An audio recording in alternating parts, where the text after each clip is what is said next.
Ba'zi bir uyini sotuvga qo'ygan uy egalariga murojaatda uyning narxini-chi osmondan olib qo'ymanglar, iltimos sizlardan. Uylarning narxi ko'tarilar ekan, ko'tarilyapti degan gap bo'lmagan gap. Naborot savdani o'zi yo'q. Bozorda taklif ko'p, talab kam. Qatdan uy narxi ko'tariladi. Realni oluvchini o'zi yo'q-ku, normalni pul bilan yurgan odam yo'q hozir.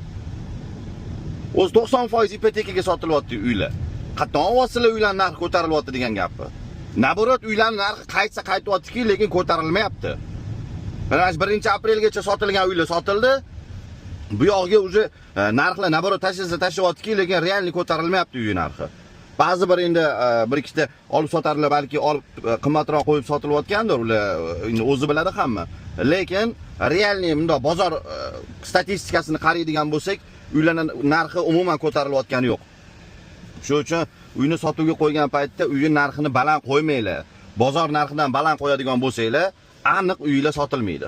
O'zingizlar baland qo'yib qo'yasizlar-da, yana kamiga nimaga uyim sotilmayapti deyapsizlar. U noto'g'ri o narsa. Bu yoqga uylarning narxi umuman ko'tarilmaydi, faqatgina tushishni boshlaydi.